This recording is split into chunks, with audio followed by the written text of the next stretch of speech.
I think that there is a decent chance that we're going to see higher silver, probably not quite as high as I was expecting earlier in the year when we spoke back in March or so.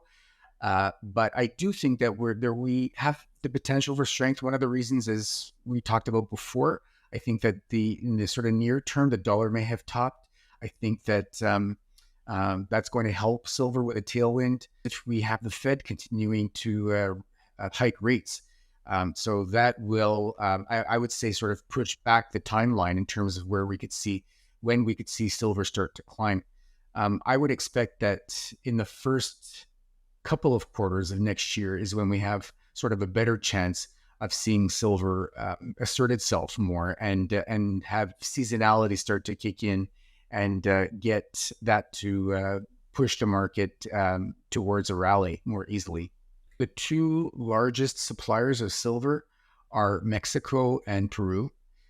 Peru just came out with numbers showing that their supply has fallen to 20-year lows. Mexico, in the last quarter or so, is down 19%, the lowest quarterly drop in something like 4 years. And Mexico is by far the largest supplier worldwide of silver, 170 million ounces or so. A good chunk of that, to be fair, is related to Newmont's mine, the Penasquito mine that has been dealing with a strike. I believe that was just resolved. So that will help going forward. But we're still talking about over 30 million ounces of silver from that single mine. So I think that's had a big impact. And that's going to certainly dent silver supply from mining for 2023, because that mine was offline probably for about 3 or 4 months.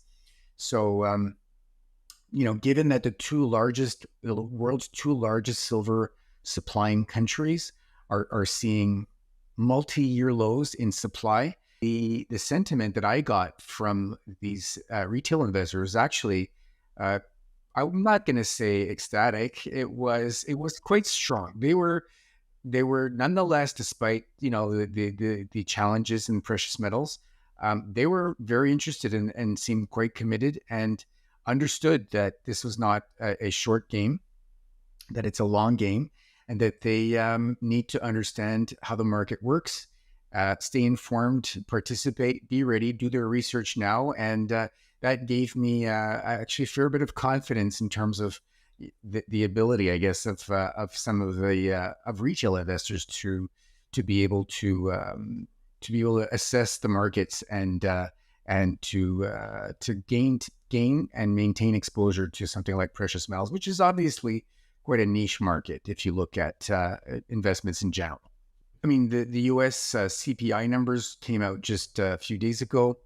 The numbers for September were up 0.4% for the month. It was a 3.7% inflation rate for the 12 months ending September.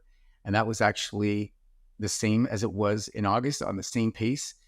So really, what's interesting about that is that really that's still double or nearly double the Fed's 2% target. The Fed's going to have a tough time walking back from, I believe anyways, unless other things come into play, but inflation's remaining quite high. And consumer spending, that's something we're going to have to see how that plays out. But I've been hearing that in certain sectors, especially, consumers are continuing to spend things like travel, entertainment, and so on, and willing to spend even more in cases like where they are willing to spend more on items that are perhaps better for the economy, things that are sustainable, that kind of thing. They're really actually willing to pay a premium on these things. So in some areas, spending is holding up. We know that employment is holding up. If you look at their personal consumption expenditure index, which is the Fed's favored measure of inflation, that's actually above 4%. So you've got the CPI, you've got the PCE, both somewhere around 4%, and again, double their target. So they really, I feel, have very little choice but to keep talking tough, raise at least 1 to 2 more times. And I do think the odds are pretty high that's going to end up breaking something. So we can talk about that a little bit as well in terms of where that may lead. but I think that's on the table too. The dollar rose just in the last sort of few months. The dollar index rose to about 107. We've seen it come off a little bit in the last few days.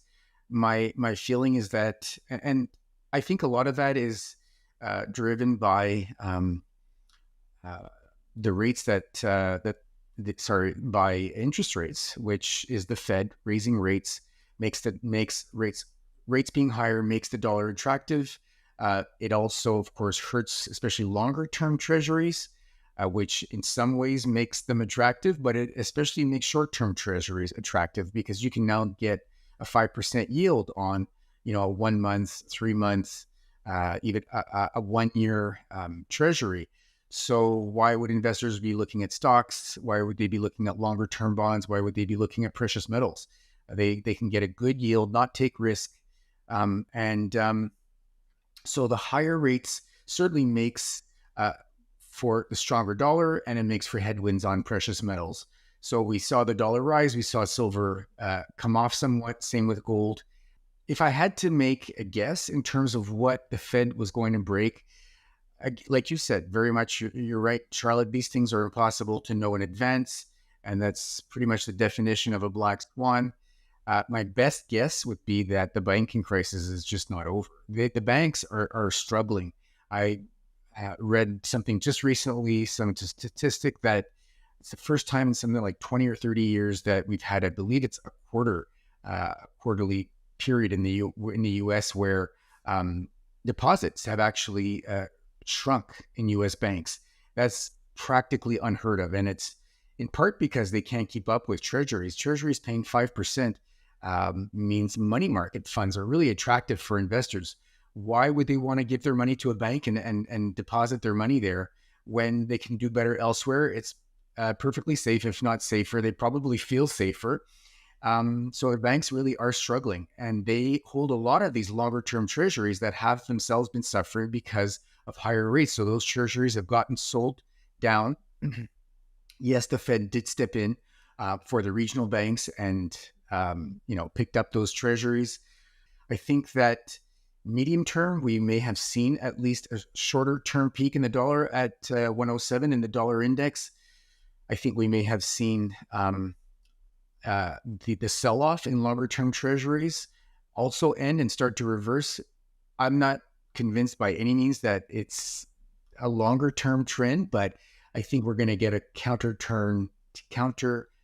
trend rally in treasuries, and we're going to get a counter trend sell off in the dollar in sort of the next weeks and months. That could easily be a tailwind for precious metals.